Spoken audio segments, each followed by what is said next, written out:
I'm Jesse Jackson Jr. Welcome forward to the Jesse Jackson Jr. Show. Well, today we have a new July 4th. Just as I tried to articulate yesterday, every single July 4th from 1619 to the present is different. For Africans, the 19 scared ones that arrived in Jamestown, Virginia in 1619 or at Hampton, Virginia, those 19 scared Africans endured 156 July 4ths before Jefferson woke up with the idea that he would pin in the Declaration of Independence that all men are created equal. For Africans, it was just another day in slavery with Jefferson's hypocrisy. Yesterday, I walked through 2.5 centuries of July 4ths. But today, on the floor of the Congress of the United States on July 3rd, Hakeem Jeffries entered the history books opposing that big, ugly bill that transfers trillions of dollars to people who do not need them, cuts trillions of dollars in health care, needy assistance, nutrition programs, subsidies to poor and working class people in this nation on a scale that we've never seen before. And it was an African American who stood there not only in the tradition of Senator Cory Booker, but also in the tradition of Frederick Douglass in 1852. A turning point in the very definition of what it means to be an American. Where on July 4th, 1776, Thomas Jefferson wrote the magnificent words, Dr. King said, of the Declaration of Independence, that all men are created equal. But Dr. King, in 1963, reminded us that 100 years later, the Negro, women, farmers, the rural, the poor, regardless of their race, sex, or class, are still not free. And then on the Mall in 1963, 100 years after the Emancipation Proclamation, he had a dream that one day all men, yes, black men as well as white men, would be able to sing a magnificent song. Free at last, thank God Almighty, we're free at last. What we know about freedom is it comes with a cost. Freedom, we say more often than not, ain't free. My very special guest in this hour is Geoffrey Mount Varner, a medical doctor who has 20 years of experience in emergency medicine and is a leading authority in saving lives. He founded Lifeline Medical LLC in Bowie, Maryland in 2004, which consults with hospitals and health-related companies. Additionally, he still practices in the Washington metropolitan area. He serves as the attending physician for the ER at Southern Maryland Hospital and St. Agnes Hospital in Baltimore. He was an attending physician for the Department of Surgery at the University of Maryland Medical System. He serves as the chairman of emergency medicine for Howard University Hospital for 7 years until the mayor of Washington, D.C. recruited him to become the city's medical director and assistant fire chief for EMS. He is a Hampton graduate and earned his master's in public health from Harvard University School of Public Health. Dr. Varner is an active member with American College of Emergency Physicians, Urgent Care Association of America, and American Academy of Emergency Medicine. He's also a member of Alpha Phi Alpha Fraternity Incorporated, and as far as I can tell with this extraordinary resume, that might be the only mistake that he made. He should be a member of my fraternity, Omega Psi Phi. Dr. Varner is the author of Home Alive, 11 Must Steps to Surviving Encounters with the Police. Dr. Varner, welcome forward to the Jesse Jackson Jr. Show. Oh, thank you. Thank you very much for having me. And I do not mind being on the show of an Omega man. It's an honor to have an alpha man here. Dr. Varner, when we come forward, we're going to discuss the ramifications, the consequences for your profession of what it means to be without Medicaid, to be without health care for millions of Americans who so desperately need it. I'm Jesse Jackson Jr., You're listening to the Jesse Jackson Jr. Show.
I'm Jesse Jackson Jr. Welcome forward to the Jesse Jackson Jr. Show. And just like that, Hakeem Jeffries steps into American and world history because of a correct interpretation of the significance of July 4th. Because, as Malcolm X said, the Negro was here before the Mayflower. We did not land on Plymouth Rock. Plymouth Rock landed on us. And Martin Luther King Jr. said, we were here before Thomas Jefferson etched the magnificent words that all men are created equal on the Declaration of Independence. Dr. King said that we are here. And today we are here with Dr. Geoffrey Mount Varner, MD, MPH, FACEP, with over 20 years in emergency medicine and a leading authority on saving lives.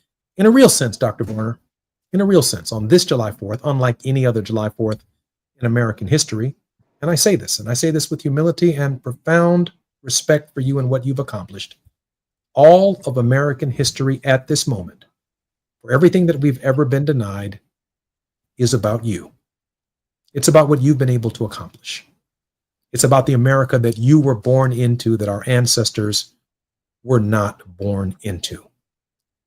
From your perspective, what does the big, beautiful bill and the inability of the poor to be able to pay for their own health care with the subsidies of the government, what does that really mean for your profession? Well, first, thank you very much for having me on your show. I am honored. And you've nailed it.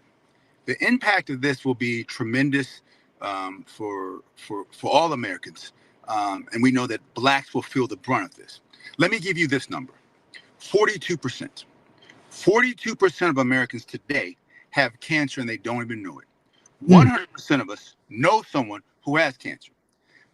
What this bill does is that 42%, according to data, that 42% will likely jump into 55%. Wow. That bill uniquely cuts funding for screening. And what we do know is that screening saves lives. Let me give you an example. If you have breast cancer, your screenings are going to indirectly be cut. And without the screenings, you don't pick up breast cancer. One more, cervical cancer. That's 96% curable, but you've got to screen so that you can detect it. When it's caught in stage 4, which means that you weren't screened early, it's about 25% curable. Hence, the death rates are going to go up. And in America, as you so highlighted, Mr. Jackson, we're all going to feel it. Even some of those people who say, hey, I have money.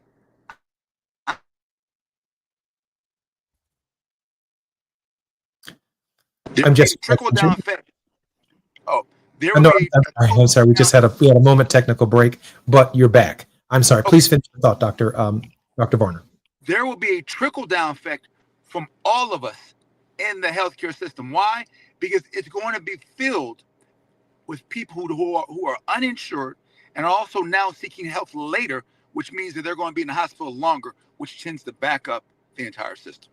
You know, when we begin to peel back some of the pieces of the onion associated with this bill, I mean, in this moment, it's just impossible to look at the consequences and the ramifications. And you've cited just a couple examples: the screening of breast cancer, the screening of cervical cancer.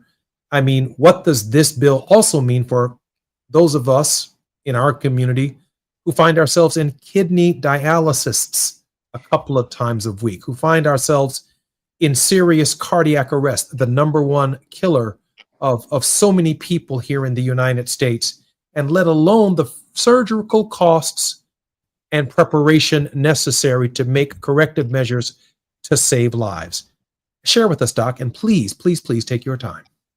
Well, what that looks like and what that feels like is that when people are not on the Medicaid and Medicare rolls, they end up seeking health later. Now, if you read the bill, it will appear that, hey, I will not be dropped. Well, there's something that's very insidious about it, is that it's become so bureaucratic and so difficult that if you don't check the right box at the right angle, you may be dropped. In fact, you may not even qualify for it. Let me give you an example. In Texas, between 2004 and 2019, they increased the Medicaid requirements. What happened was over 24% of the children were dropped from Medicaid. And to this day, Texas has the highest number of uninsured children.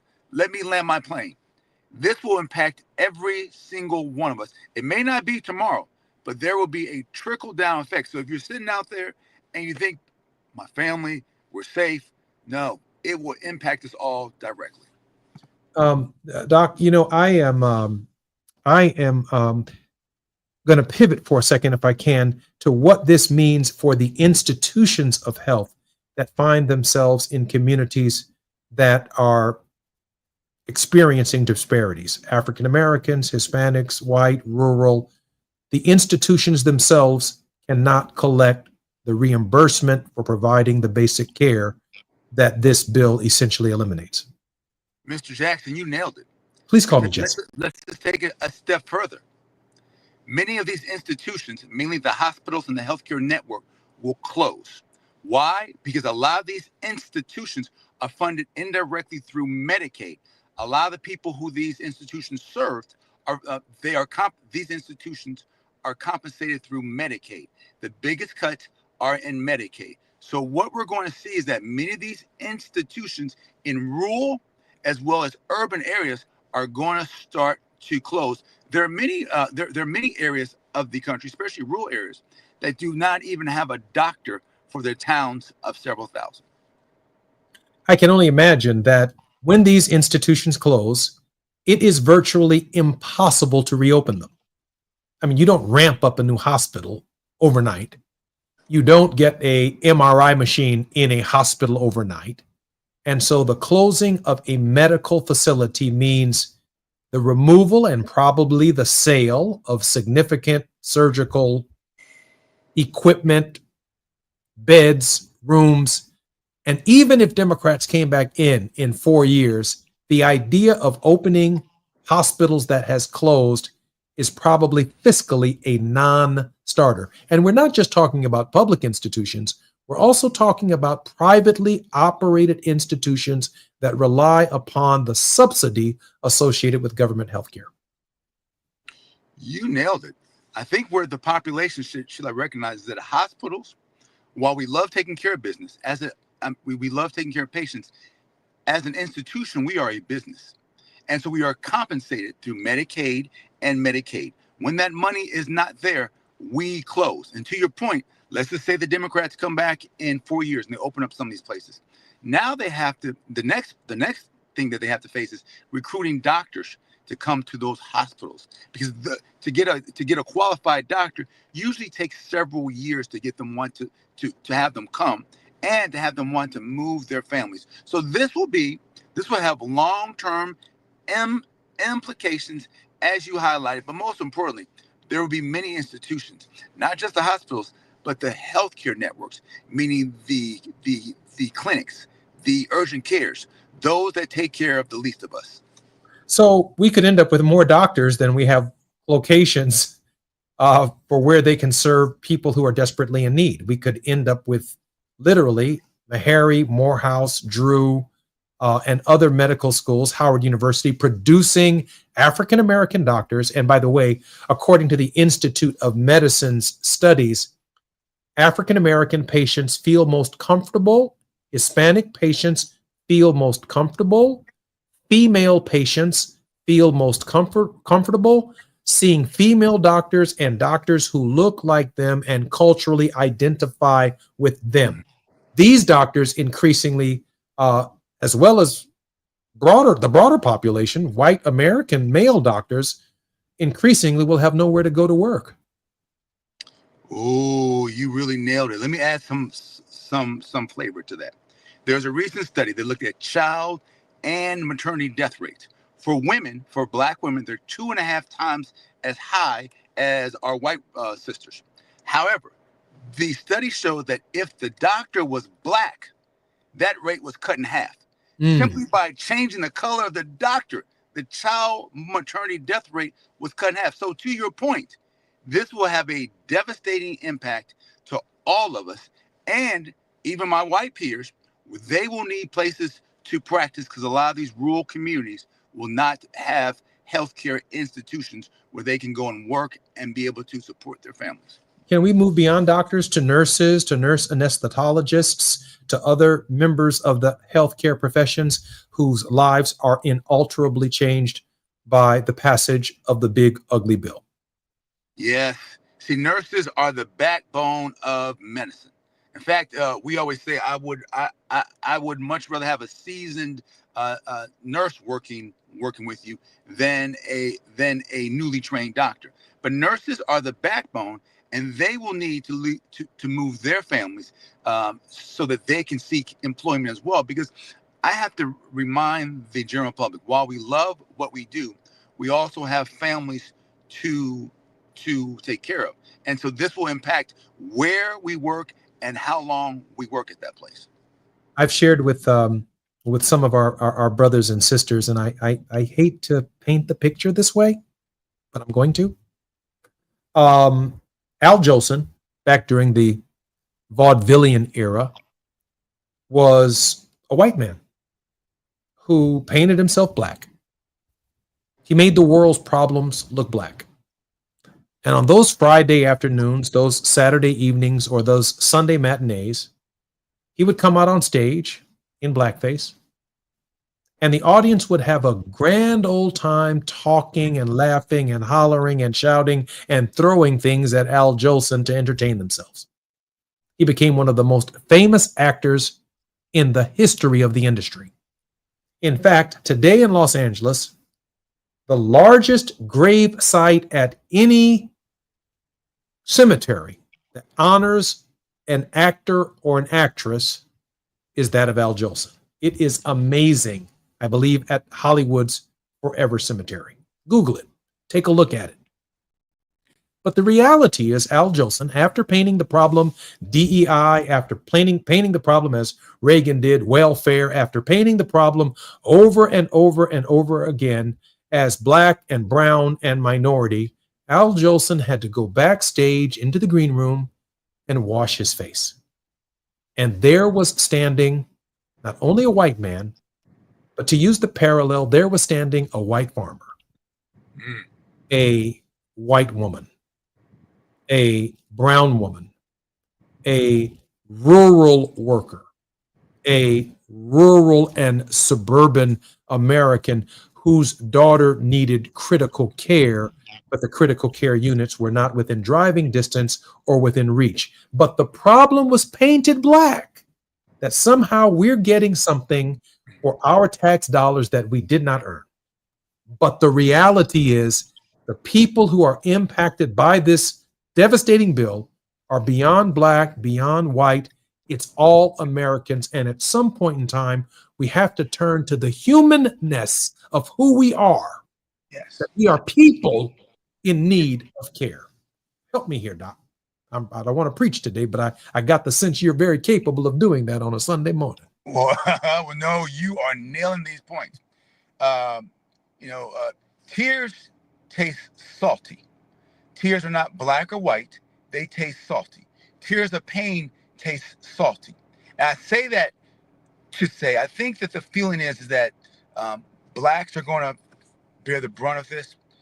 Unfortunately, it's going to be those in rural America, those in urban Americas. But it's the majority of those in rural America who are not black. And so that's why, as you just hinted, we are a family. We are a family of God. And so even if you don't see how it directly impacts you, you see how it impacts one of your fellow brothers and sisters of any color. And so I think that we are all called. We are called to be helpful. We are called to be kind. And what we need, and what is clear is that there will be many of us in need that we will all have to reach down and help out. I think the opportunity exists. We have just about 1 minute before we come forward. We have a hard break at the 30, and then of course we're coming back with Dr. Joff Varner to discuss more of these issues. But I do want to say this: I believe the opportunity, even after Hakeem Jeffries' speech, is for us to venture into unknown places. Mm-hmm. My father started in 1984 something called the Rainbow Coalition. I think in 2025, 2026, 2027, 2028, and beyond, we're not just going to be able to look at people's color. We're going to have to be able to look at their pain. We're going to have to hit a level of spiritual integration where we identify with each other, not because we're black, white, or brown, but because we are suffering, that we live in the wealthiest nation in the history of the world, and that we do not have to suffer. My dad said, however, that suffering breeds character, character breeds faith, and in the end, faith will not disappoint. I'm Jesse Jackson Jr. You're listening to Jesse Jackson Jr. on the Jesse Jackson Jr. Show. My very special guest is Dr. Joff Varner when we come forward after this break.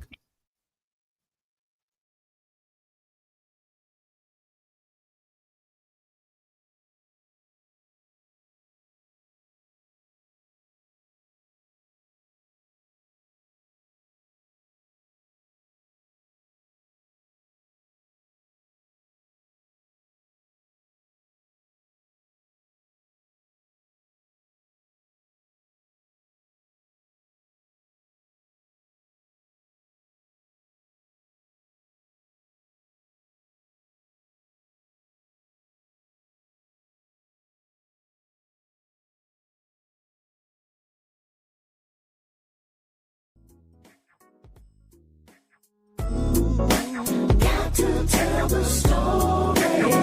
Tell a story. Give you all the glory. Give you all the glory. Sing praises to you only. Oh yeah.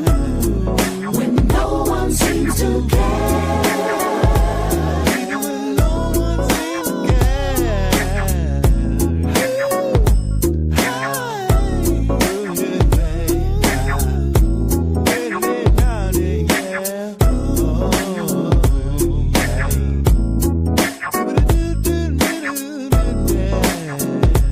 Giving you the glory.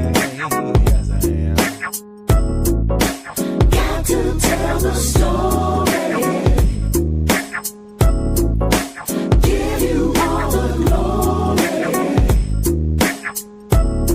Sing praises to you only. When no one seems to care.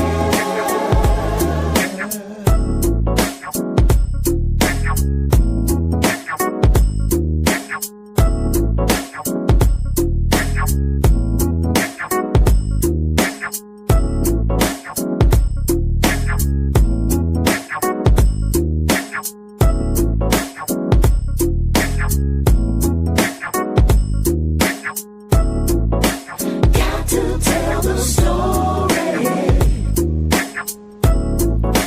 Give you all the glory. Sing praises to you only. When no one seems to care. Got to tell the story. Give you all the glory. Sing praises to you only. When no one seems to care. Got to tell the story. Give you all the glory. Sing praises to you only. When no one seems to care. Got to tell.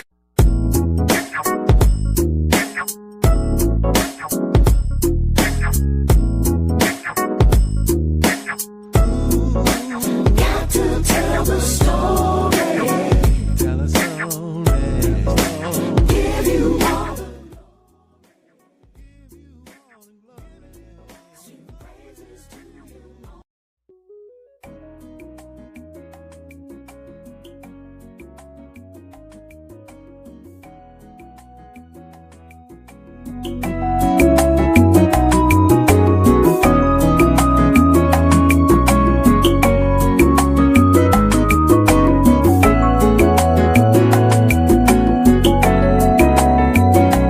I can face another day, 'cause you hear me when I pray.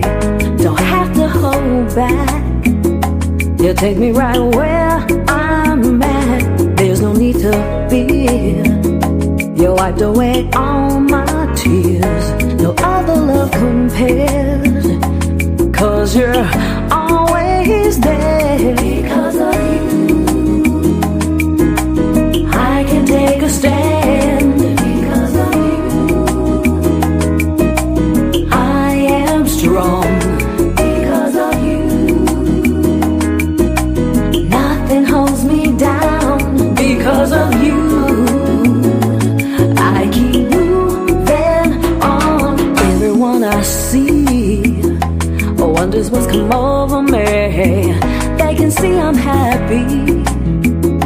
I tell them I have been set free, free from all the chains, chains on my heart and my brain. It feels so good to know that you love me so. Because of you, I can take a stand. Because of you, I am strong. Because of you, nothing holds me down. Because of you,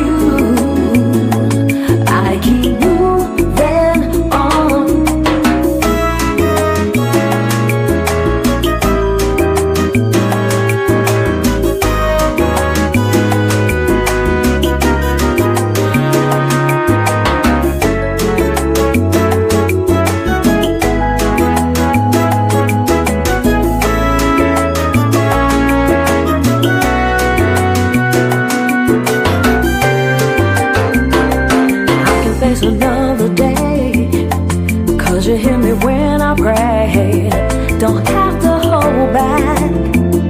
You'll take me right where I'm at. There's no need to fear. You wiped away all my tears.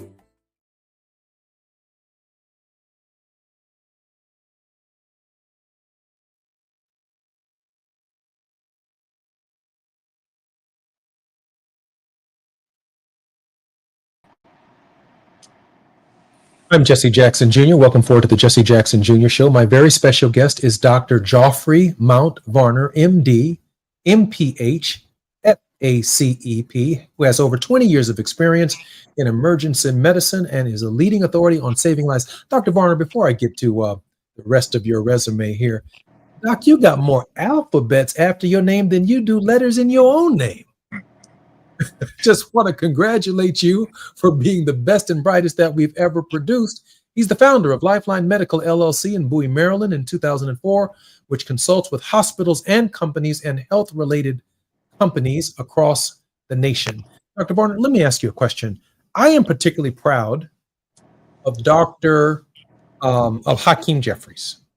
Hakeem Jeffries stood up in a very profound way on July 3rd, as close as he could get to getting national news and national attention, stories that will present themselves on July 4th, to argue the case for what's at stake.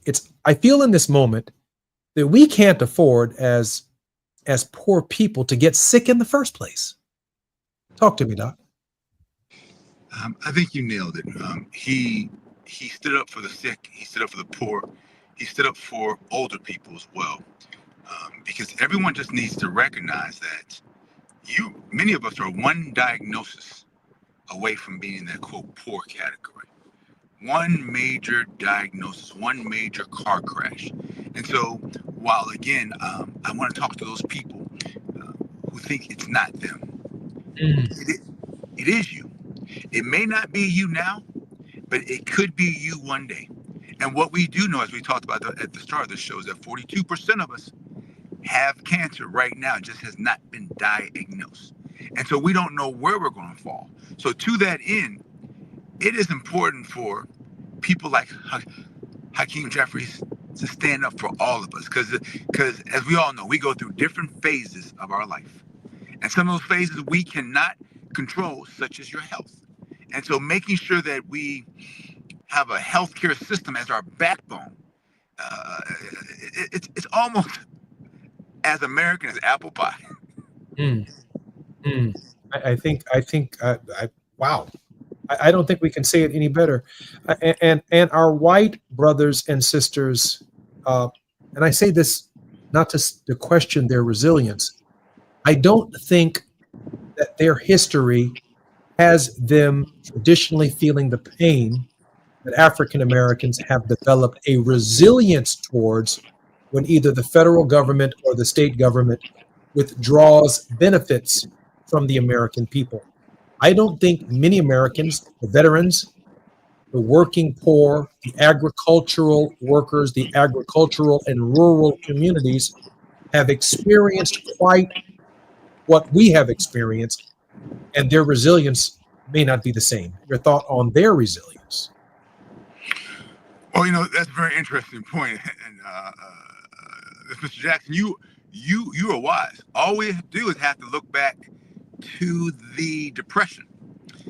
Who was killing themselves?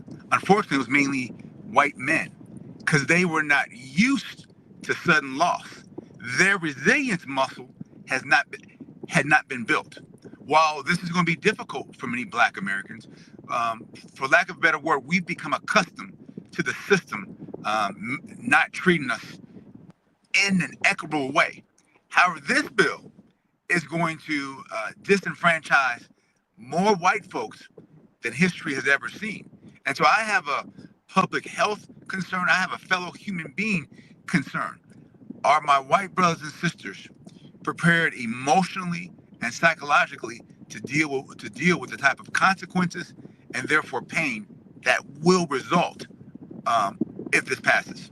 Let me throw something. It passed today, and so it's heading to the president's desk. The president has set up a major signing ceremony on Independence Day tomorrow, July 4th, with fireworks to celebrate this infamous moment in American history, literally changing the definition of what July 4th has meant since July 4th, 1776. The idea that all men, and yes, Elizabeth Cady Stanton made this friendly amendment, and women are created equal. But this July 4th, this bill exacerbates inequality amongst the American people within communities, within states, within counties, and within cities in ways that we cannot humanly and possibly imagine. And that's why I'm so grateful, Doc, that you are here on our program to help all Americans truly understand the depth of this problem. Yeah, you nailed it. And truth be told, the depth of this problem will not be felt for several years. But again, we're all one accident.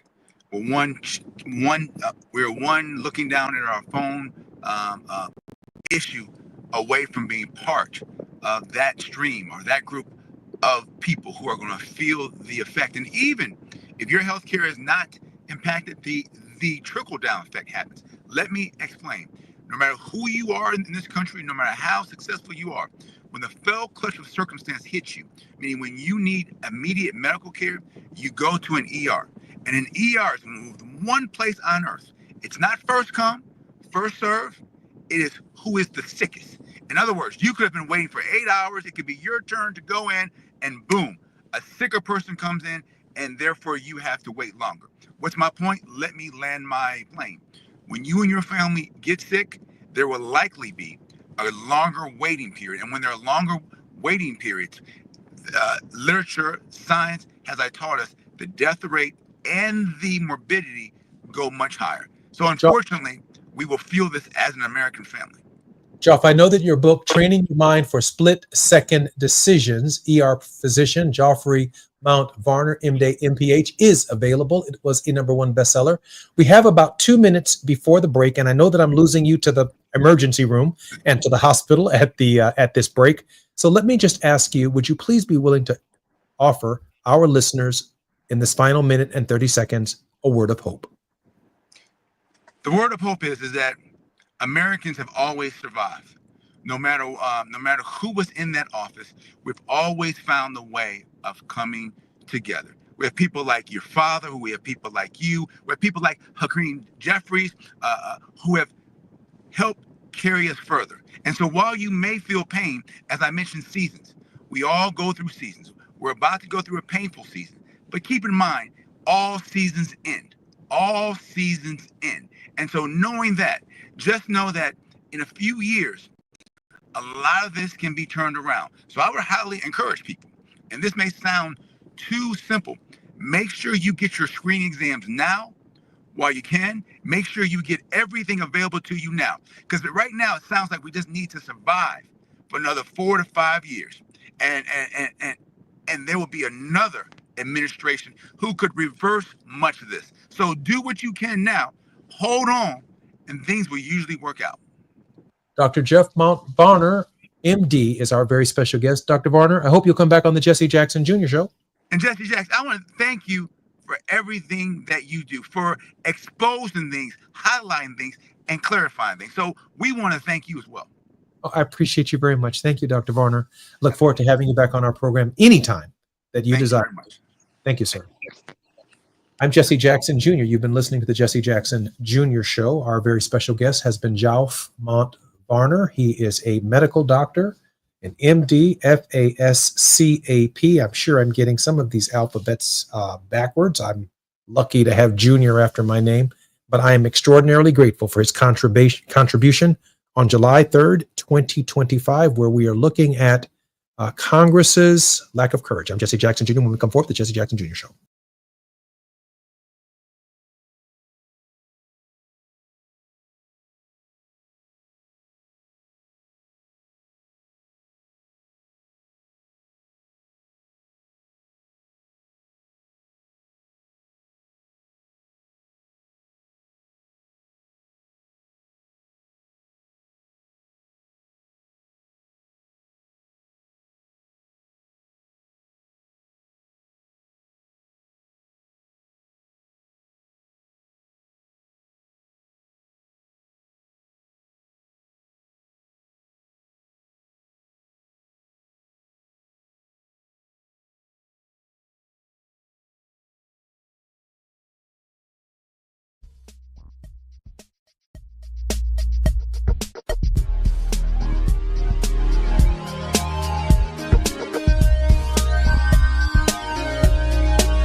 The World House with special guest Johnny Mack, Principal Managing Partner of the Johnny Mack Group, LLC, Founding Director of the World House Project, Inc., well-traveled throughout the Americas, Africa, Asia, Europe, and the Middle East, explicating Dr. King's call to restructure the social edifice and its triple evils of poverty, racism, and militarism with a revolution of values that are effected through peaceable power. Johnny Mack is our co-host in the next hour on the Jesse Jackson Jr. Show. And I just want to say something about KBLA Talk 1580. We are here to bear witness on July 3rd, 2025, and actually for eternal record, establish our understanding of what it meant for Hakeem Jeffries to deliver that 8-hour and 44-minute speech on the floor of the Congress at this hour. During the break, my mind hearkened back to first Reconstruction. The first African American was elected to the Congress of the United States in 1870, Senator Hiram R. Revels of Mississippi. In 1871, Representative Benjamin S. Turner of Alabama. Also in 1871, Representative Carlos DeLarge of South Carolina. In 1871, Representative Josiah T. Walls of Florida. In 1871, Representative Jeffrey F. Long of Georgia. In 1870, Representative Joseph H. Rainey of South Carolina. And in 1871, Representative B. Elliott of South Carolina were elected to the Congress of the United States. And then with the Tilden Hayes Compromise, a compromise between the North and the South, the congressional level, the presidential level, in a presidential campaign and debate over the election results of the 1876 election, federal troops were withdrawn from the South. The Ku Klux Klan, in large measure, were founded, terrorizing African Americans from the polls. And by 1896, Plessy versus Ferguson was decided, creating a separate and unequal society. And by the turn of the century, the last African American served in Congress, and it began the period of Jim Crow. That's the history. That is where we could very well be. Not until Brown versus the Board of Education in 1954, Martin Luther King Jr. coming to the rescue, the death of Emmett Till, then Martin Luther King Jr. coming to the rescue of Rosa Parks, the Montgomery bus boycott, the modern civil rights movement that led to the 1964 Civil Rights Act, a large extension of the 14th Amendment to the Constitution, the 1965 Voting Rights Act, the implementation of the 15th Amendment to the Constitution. Did African Americans return to the Congress of the United States in any meaningful measure? That's the legacy of John Lewis, the legacy of Martin Luther King Jr., the legacy of Fannie Lou Hamer, the legacy of Shirley Chisholm and Cardis Collins, the legacy of Barbara Jordan, the legacy of the Negro in Congress was extended today with a floor speech delivered by Hakeem Jeffries. It was Frederick Douglass who said that power concedes nothing without a demand. It never did, and it never will. Where justice is denied, where poverty is enforced, where ignorance prevails, and where one of any class is made to feel that society is an organized conspiracy to oppress, to rob, and degrade them, neither persons nor property will be safe. That was Frederick Douglass in the late 1800s. And that's where we find ourselves. What does it mean for millions of Americans to not have health care, to not have food, to come out of their homes every day looking for something to eat? For young children trying to find employment. For the least of these who My father called in 1984 or his 1988 speech the derelicts of destitution. How do we turn to each other and not on each other in this environment? Some people in middle class homes, those of us who have some measure of savings, are saying to ourselves, we can weather this storm.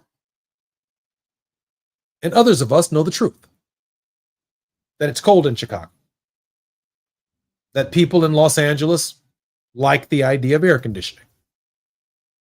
They do in Texas as well, and Arkansas and Arizona and other states where the heat determines whether people are outside or inside. And yet, in this environment and in this spirit, we're being asked to do something very different with our neighbors. To be more neighborly. To speak to people on the elevator. To speak to people in the line at Starbucks. To say something kind about somebody or to lend a helping hand to their neighbor. Nobody knows when the person standing in front of them or right next to them is going to pop, or whether or not they're having a bad day. When they can't feed their families, when their children go to school hungry, and when the government itself turns its back on the American people.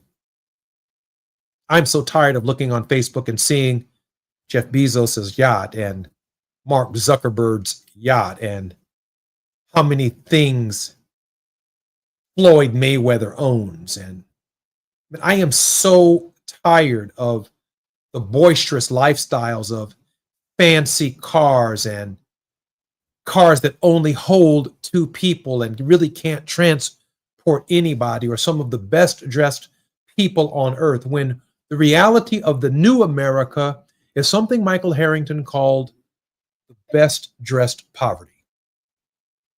That we're going to see our neighbors wearing some of the finest clothes in the world, because the secondhand industry in the United States is different than the secondhand industry in any other country in the world. We look good in our poverty.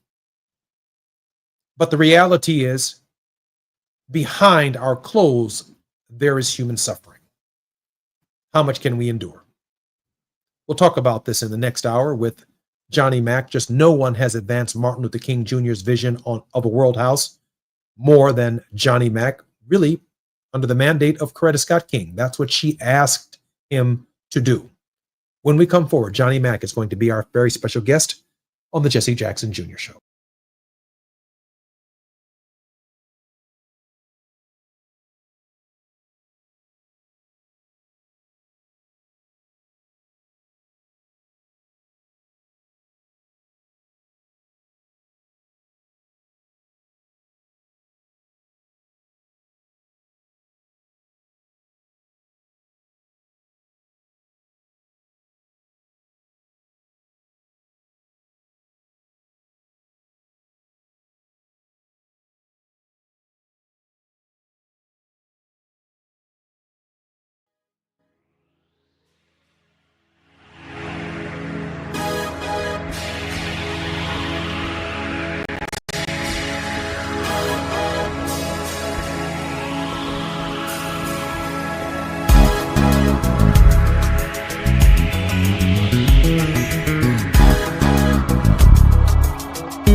I'm Jesse Jackson Jr. Welcome forward to the Jesse Jackson Jr. Show. My very special guest in this hour is none other than the incomparable Johnny Mack. Johnny, welcome forward to the Jesse Jackson Jr. Show.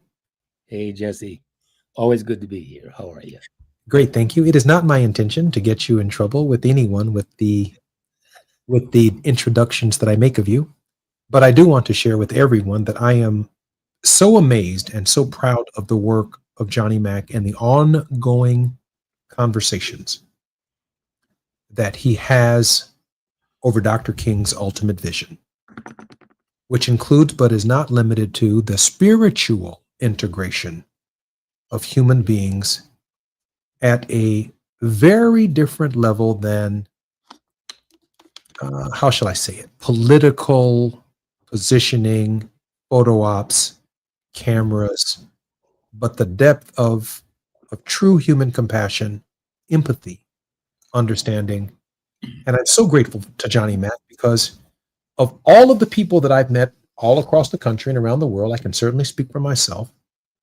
The depth of my conversations with Johnny are just at that level.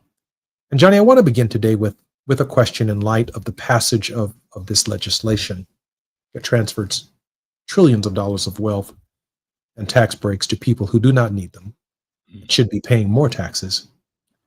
What are the consequences and the ramification of not having money for the maintenance of the house, for the electric bill of the world house, for the water that we need to cook in the world house, the basic things that help glue and bind our care for our neighbor together, their health care, their education, the environment.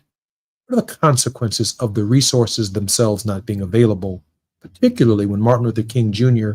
said very emphatically in the I Have a Dream speech, America has issued us, with an emphasis on us, all of us, a bad check. Keeps coming back marked insufficient funds. Jesse, obviously any household that doesn't manage its resources well is subject to the consequences of those choices. And when you're talking about the world house, the only house that we have, not managing well its resources, dire consequences. And we are recognizing those consequences in so many different ways. In fact, they're too numerous to really articulate, even in our conversation, such as ours. So it invokes a great deal of conflict, of fear, and it doesn't meet the basic needs, not only of our humanity, the basic needs of the whole global ecosystem itself. And as King would argue, we're inextricably tied in a network of mutuality. Whatever affects you directly is going to affect me, and vice versa.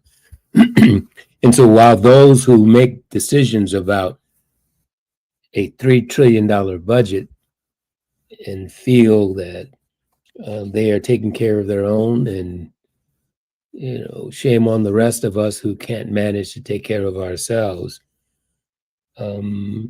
they might do well to heed the warnings of King, that we either live in this world house together as brothers and sisters, or we're going to perish as fools. And that's the consequence, ultimately, Jesse, of the choice that passing this budget really confronts us with. I once read something that one of the idols of Martin Luther King Jr. wrote, Mohandas Gandhi, that we have enough to meet all of the people's need. but the world does not have enough resources to meet all of the people's greed. That's right. Johnny, we have 2 minutes before the break. Your thoughts on Gandhi? Well, it couldn't be said better than that. Champions of nonviolence like King and Gandhi just had a way with words that few of us could ever imagine. And how simplistic was Gandhi's comment? And by the way, yes, we have enough resources, we have enough wealth. It's how we distribute that wealth. Obviously, that's the problem. And that is the backbone. It is the gist of Gandhi's statement. Whoever is making those decisions on the distribution of wealth is determining this need-greed conundrum. And your question and point about passing the so-called great, beautiful, big, beautiful budget is telling. So, as King says, we've got some really difficult days ahead, which I think we probably should talk about on the other side of our break, Jesse. I look forward to it. My father often says, as we prepare to go to break, if a woman has 2 pork chops and 4 children, she does not conclude that she has 2 excess children. She finds a way to make gravy. She finds a way to add some rice and some peas, and somehow magically 2 pork chops become 4. I'm Jesse Jackson Jr. You're listening to the Jesse Jackson Jr. Show. When we come forward, we'll have the wisdom of Dr. in my books, Dr. Johnny Mack.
I'm Jesse Jackson Jr. Welcome forward to the Jesse Jackson Jr. Show. My very special guest is Johnny Mack, Principal Managing Partner of the Johnny Mack Group, Founding Director of the World House Project Incorporated, well-traveled throughout Africa, Americas, Asia, Europe, and the Middle East, explicating Dr. King's call for the social edifice and its triple evils of poverty, racism, and militarism with a revolution of values that are effected through peaceable power. Johnny Mack, welcome forward to the Jesse Jackson Jr. Show. Thank you, Jesse. Always good. Johnny, let me ask you a question. One of the things that we talked about last week on your show here was this. The Dr. King wanted us to move beyond flicking a coin to a beggar. But in recognizing that a system that produces beggars, that produces people in need, needs to be restructured. Is that some form of democratic socialism? I'm thinking about a song that Prince sang at the opening of our show that, the only word that's going to be left at the end of the day is our common unity. Communism may be the only word that's left when there's nothing left but for us to turn to each other and provide each other with care, with food, with love, with concern. And now we find ourselves in the very system that the elite have suggested that we should not achieve or should be desirous of. Johnny, work with us on restructuring the edifice in this hour. Yeah, it is the seminal question, I think, of the century, quite frankly. How do we restructure the edifice, and do we truly understand what the edifice is? We have this, the social edifice that we have doesn't happen as a natural consequence. It happens by the choices that we make. And the question is, who's making those choices, and upon what authority are such choices made? I could talk the rest of the afternoon on this one, Jesse, but let me try to quickly say this on that notion of authority. And because this is about answering your question, how to change the edifice and changing it to what?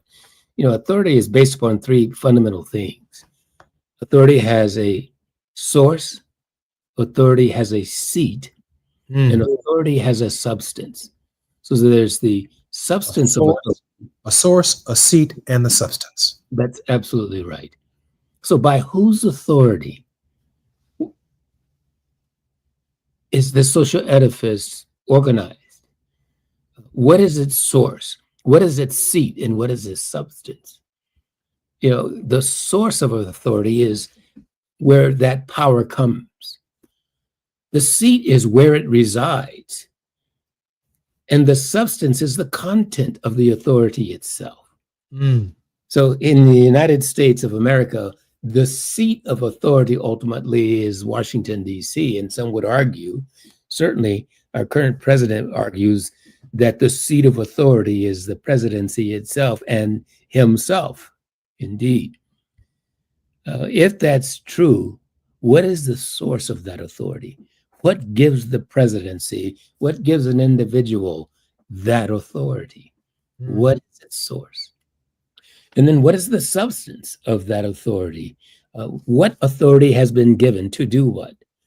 The argument here is that the source, seat, and substance of authority ultimately in a democratic society resides with the people. The people are the source. They determine the substance and they determine the seat. And if the people give authority to the seat called the presidency, or they seat it in the Congress, or Jesse, they seat it in the Constitution, if you're following me. And how we use that authority becomes paramount. And as it turns out today, somehow the people have to understand that the source, seat, and substance of authority is their responsibility. how citizens organize themselves to exercise that authority is what we lack greatly. And it's what King was calling for when he talked about a revolution of values. Now, there's a lot to talk about there, but back to you, Jesse. Let's unpack some of the revolution of values. Hmm. But at the granular level, I mean, I'm not suggesting that every American needs a seminary education, not as if a seminary education is going to help them understand the granular nature of values. My grandmama Matilda Burns, didn't have an 8th grade education, but you talking about a woman of values. My father's mother was just 16 years older than him when he was born.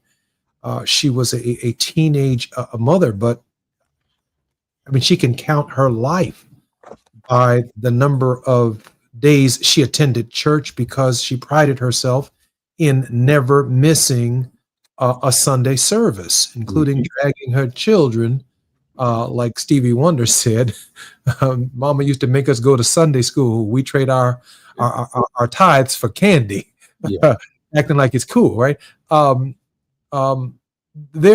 The value isn't necessarily an academic or a collegiate or even a high school based education. It is, well, as you say, Johnny, it's at some kind of source.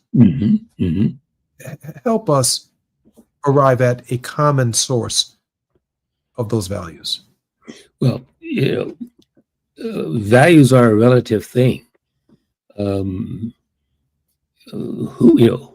Whose values and what values? There's an author, I just can't pull his name at the moment, but he argues that there is no common purpose algorithm in determining values. And what he means by that is, globally, there is no fundamental set, no fundamental source of values that we humanity can turn to. So what then does one do? I think King argues in his 1962 treatise on the ethical demands of integration, where he suggests that the fundamental values that all humanity might embrace are very simple. And they are 3. They are dignity, liberty, and community. Now, he doesn't use those terms, Jesse, directly. I've re-articulated them for our audience in this century. Remember, King is writing in the mid-20th century.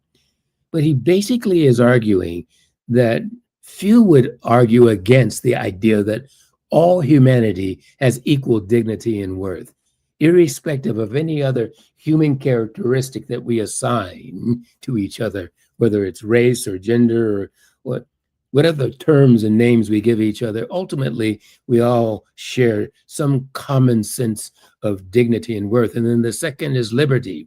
With that dignity, each of us ought to have an equal liberty to exercise our dignity and worth, to realize our full potential. And so societies should be organized in ways that provide opportunities for me to realize my full dignity and worth, and that's called liberty.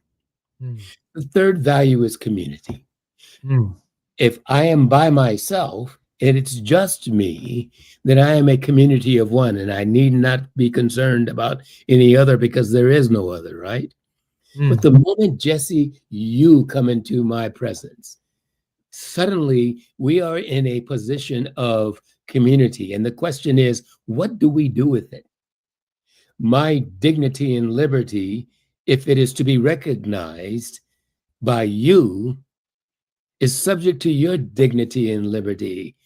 I must recognize it. I must give you the same dignity and liberty and freedom that I ask you to give of me. And that's what we call community, living together in the world house. It seems to me, Johnny, that I might, in that moment where we come together in the same room for the first time in the world house, I may I may, how shall I say, subjugate my own liberty Mhm. and subjugate my own dignity to welcome your liberty and dignity into my space. Mhm. And in that context, of course, we establish boundaries with mutual recognition of ourselves as selves and as people. And then we look for common ground in that context, in the context of boundaries. This isn't about taking advantage, but it does mean that I don't arrogantly impose my liberty or my freedom or take advantage of someone, because a battle of your liberty, your freedom, my freedom meeting at the first time can also be a contest.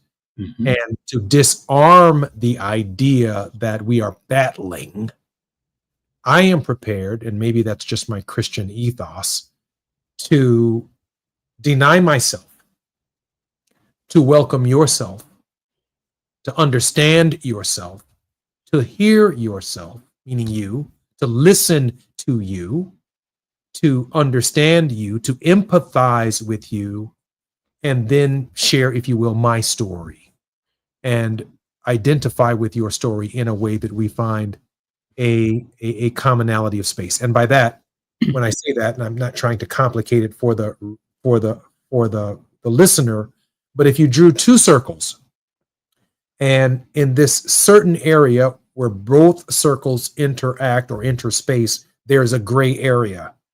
And in that gray area exists community. But in that non-gray area exists my sense of individualism and my sense of freedom. Does that make sense? It makes all the sense in the world. I guess the scientists would call that a Venn diagram, and the nexus of those two circles where they come together is, what you're calling our space in community. And the beauty of your illustration, Jesse, is we don't have to lose our identity in order to have common unity or community. So, because again, there is that space outside of the nexus where we, again, exercise our freedom and our liberty and our dignity and worth. Along with dignity and liberty and community is the idea that true liberty brings responsibility. That you can't truly be all of you unless I am in a position to be all of me. And in fact, we add real value to our common humanity because of our interplay as human beings.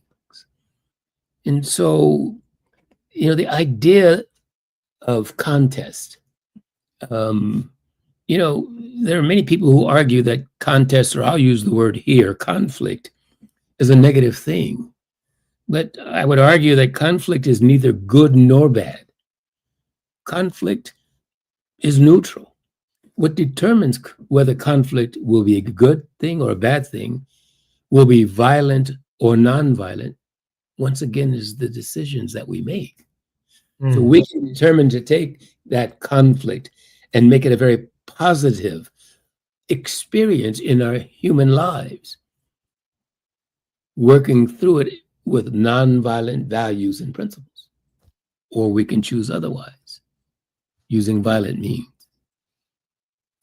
And obviously, violent means, by definition, means a co-annihilation, that in a real sense, I can't be all that I can be, and you cannot be all that you can be if we arrive at a point of non-existence for either of us. Mm-hmm.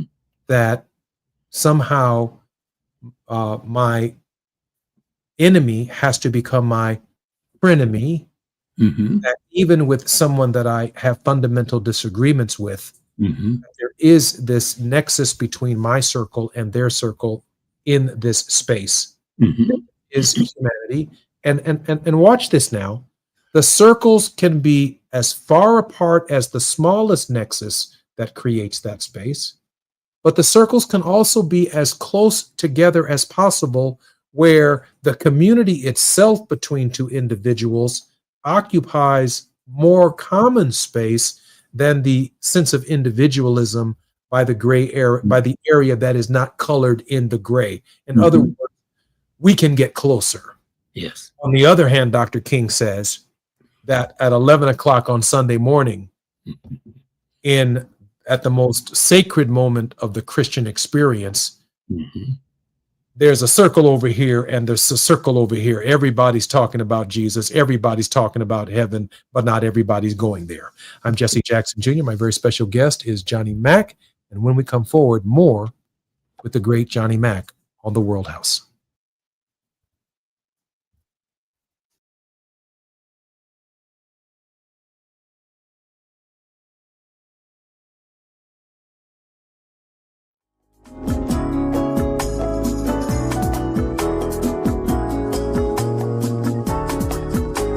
Stop in the middle of my day to lift my voice and give you praise. Thank you for every breath I take.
I'm Jesse Jackson Jr. Welcome forward to the Jesse Jackson Jr. Show. My very special guest, our co-host in this hour, is Jay, principal and managing partner of the Johnny Mack Group, founding director, the World House Project. Johnny Mack, welcome forward to the Jesse Jackson Jr. Show. Thank you, Jesse. Johnny, let me pry a little deeper. Assuming that the person in the seat has the spirit energy that Dr. King was articulating, assuming that the invitation, give me your tired, your poor, your huddled masses, is a doormat at the front door of the World House, welcoming the teeming shores and the wretched refuse of humanity into the American experiment. And now the doormat says no longer welcomed. Don't ring this doorbell. I got a shotgun. We're going to send you back home just as soon as you come here. And we may send some of y'all to a faraway place who've been here for a long time under the 14th Amendment as well. It increasingly seems that the World House experiment is only, or was only, in Dr. King's mind and vision, possible in the American experiment. But the American experiment itself now is a very different experiment than the one he recognized and envisioned.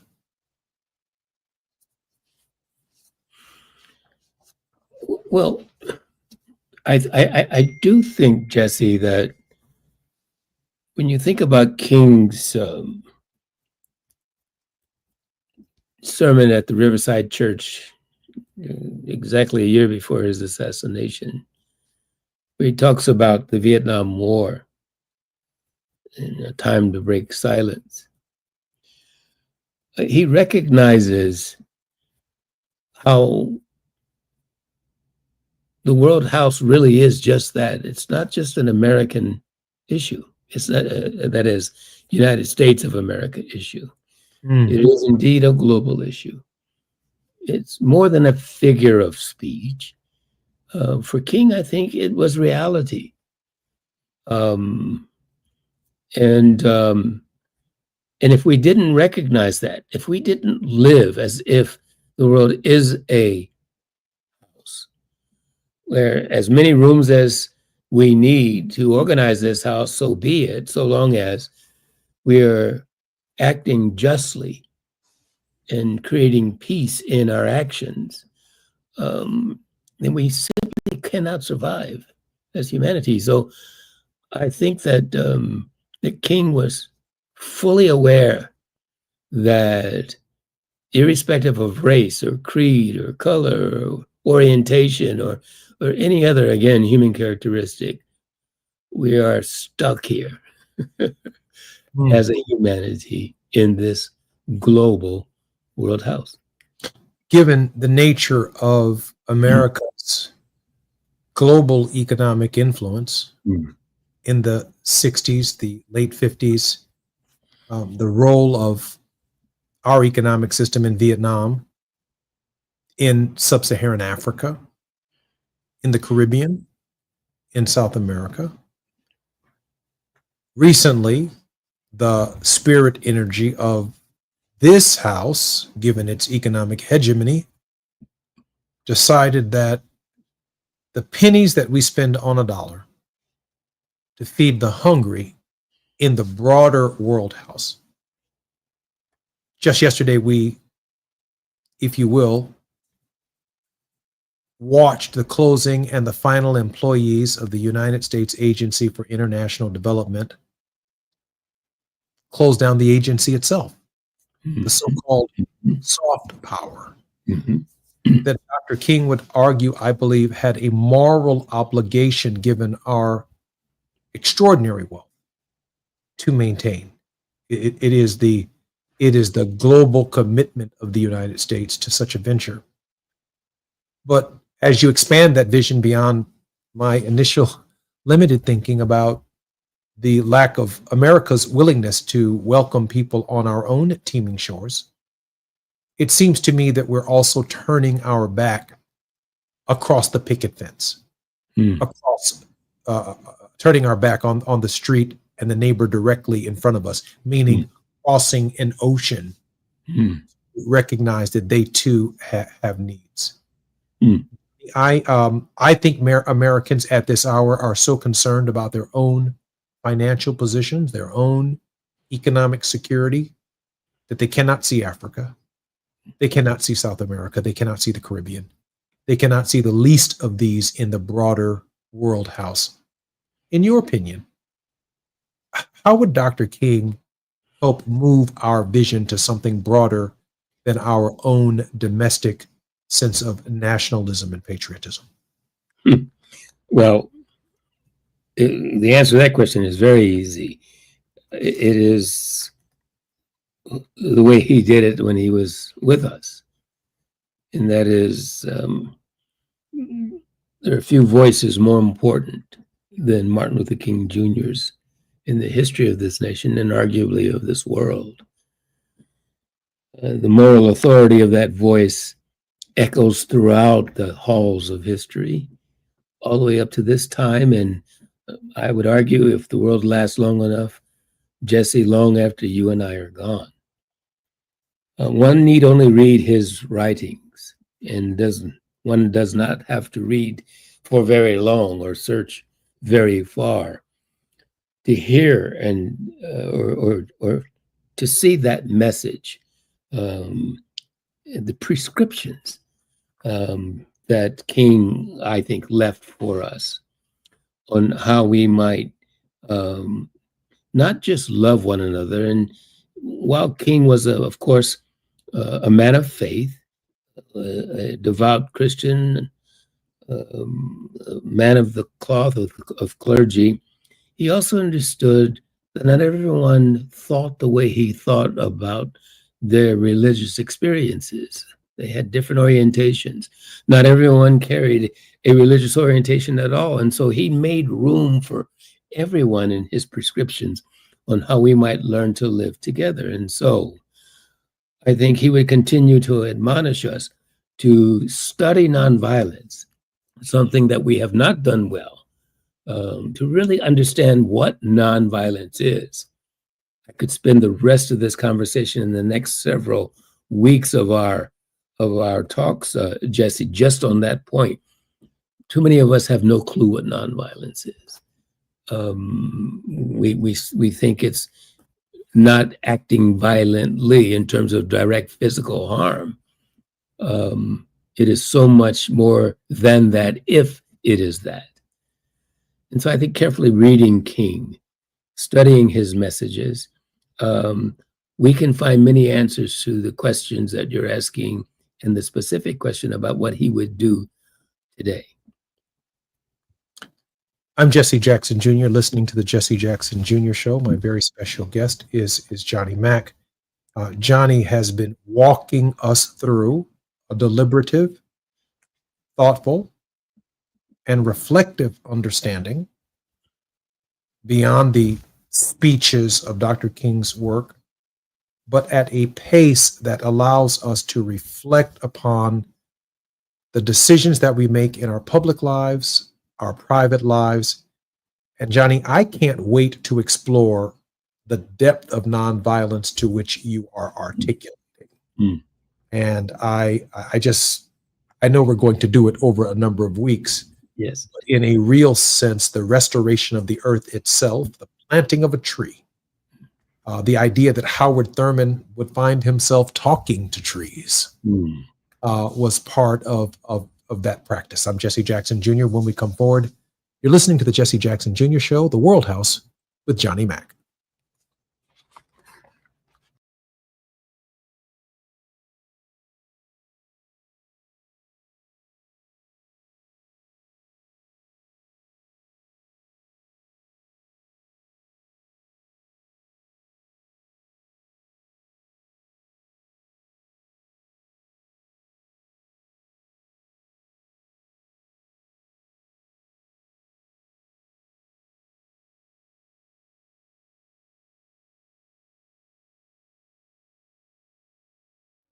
I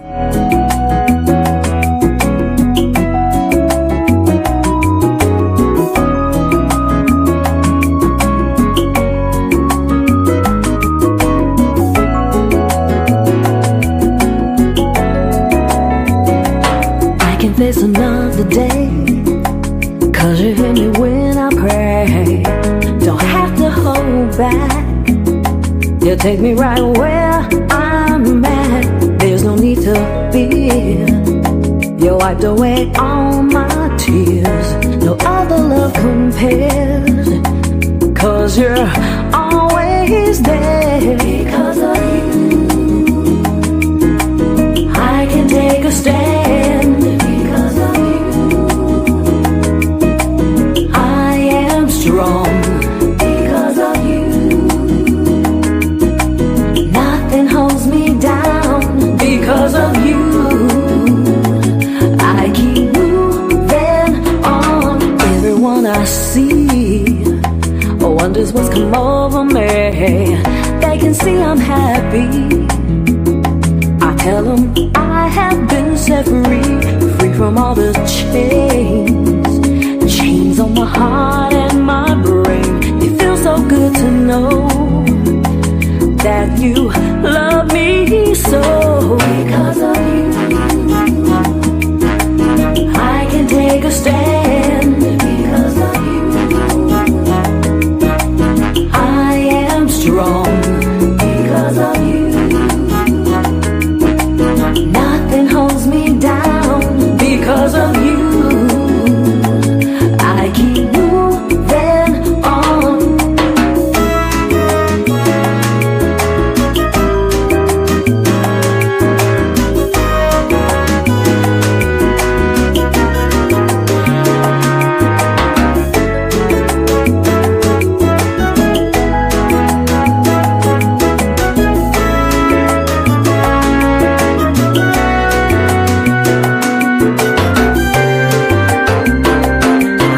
Another day, 'cause you hear me when I pray. Don't have to hold back. You'll take me right where I'm at. There's no need to fear. You wiped away all my tears. No other love compares. 'Cause you're always there. Because of you, I take a stand.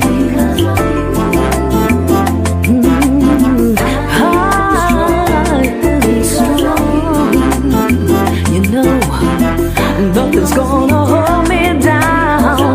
You,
anything at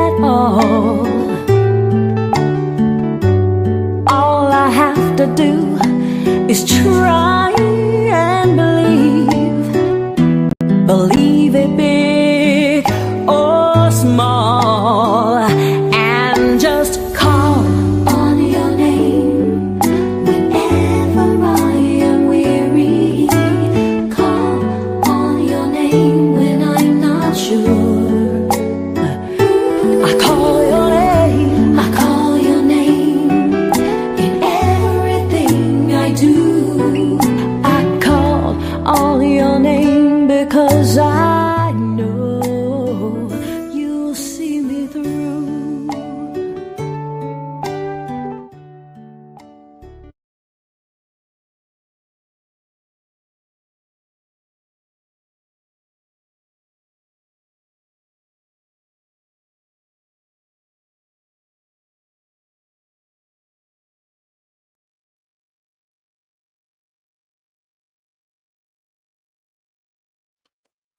I'm Jesse Jackson Jr. Welcome to the Jesse Jackson Jr. Show.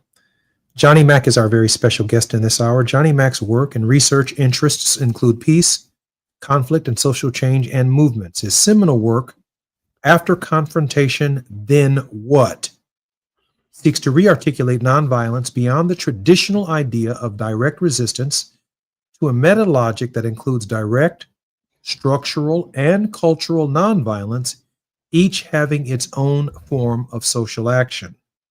His professional work focuses on peace and conflict resolution using this meta-logic of nonviolence. In it, he seeks to foster the role of civil society in strengthening the social fabric through community building and development, which includes political, social, economic, and cultural strategies. That is, his work seeks to realize Dr. King's vision by building communities without boundaries. Johnny Mack, welcome forward to the Jesse Jackson Jr. Show. Thank you, sir. In this, our final segment, it seems that just being kind to someone is part of the meta logic.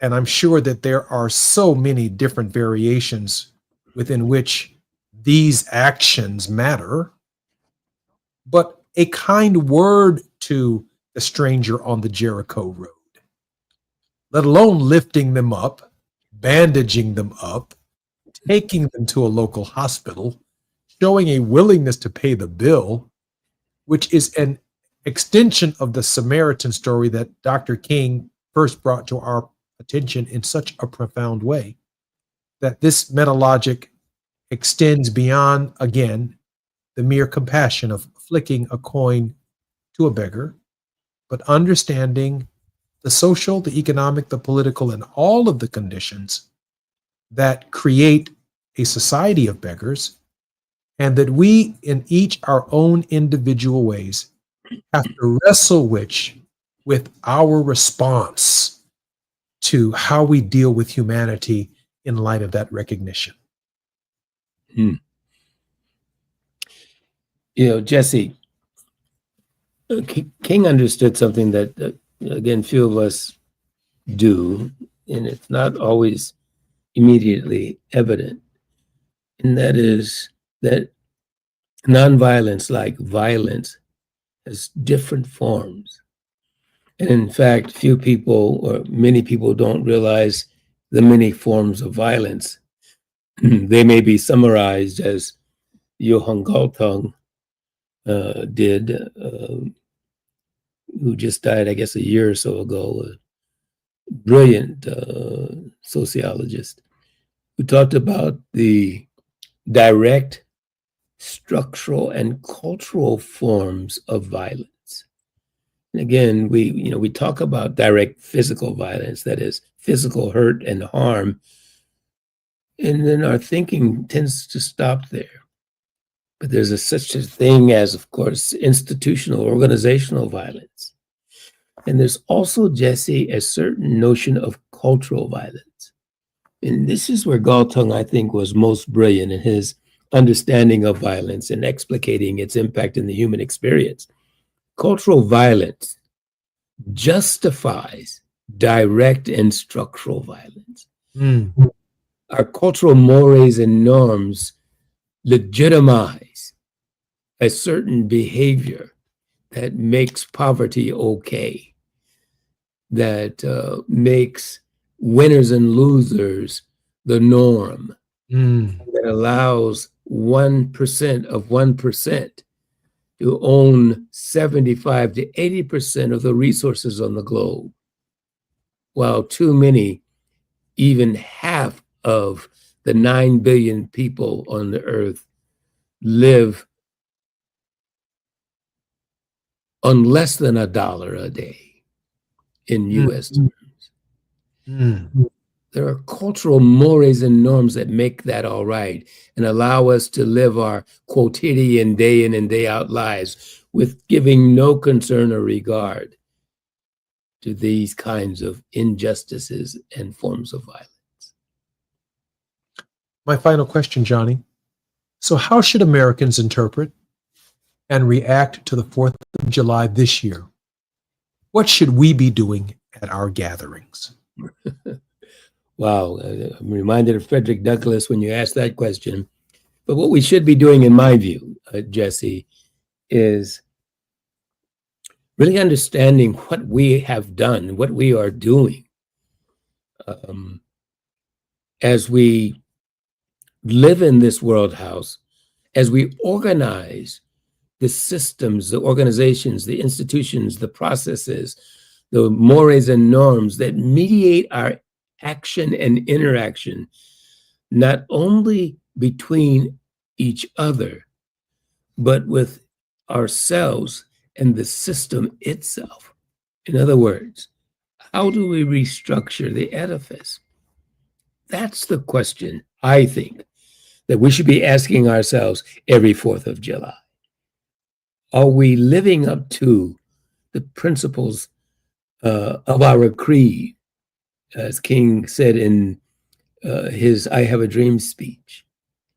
Are we holding ourselves accountable to the promissory note? Or are we ourselves guilty of its bankruptcy? What must we do to ensure that the truths that are self-evident remain that of life, liberty, and happiness in our pursuit of being fully human? Johnny, thank you for spending this July 3rd with us. And Jesse, I can't wait to see. Wait until next week to see you again.